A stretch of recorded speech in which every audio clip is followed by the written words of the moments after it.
آج کا بہت ہی مزیدار لطیفہ۔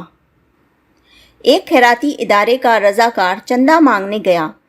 رضاکار کروڑپتی آدمی سے کہنے لگا، جناب، ہماری اطلاع کے مطابق فلاں بینک میں آپ کے اتنے کروڑ اور فلاں بینک میں اتنے کروڑ جمع ہیں، فلاں ریاست میں اتنی زمین اور فلاں شہر میں اتنی عمارتیں ہیں، بے شمار کارخانوں میں آپ حصے دار ہیں، مگر آپ نے کبھی کسی خیراتی ادارے کو کچھ نہیں دیا۔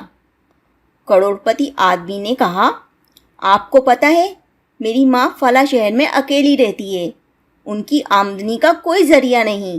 کیا آپ کو یہ پتہ ہے کہ میرا ایک بھائی معذور ہے جو خود کچھ نہیں کما سکتا؟ اور کیا آپ کو یہ پتہ ہے کہ میری ایک بیوہ بہن ہے، اپنے بچوں کے ساتھ رہتی ہے، اس کا بھی کمانے والا کوئی نہیں؟ رضاکار بولا، میں شرمندہ ہوں سر، مجھے پتہ ہوتا کہ آپ پہلے ہی اتنے لوگوں کو پال رہے ہیں تو میں قطعاً آپ کے پاس نہیں آتا۔ کروڑپتی گرج کر بولا، یہ بات نہیں، اصل بات یہ ہے کہ میں اپنے ان غریب رشتہ داروں کو کچھ نہیں دیتا تو تمہیں کیسے دوں؟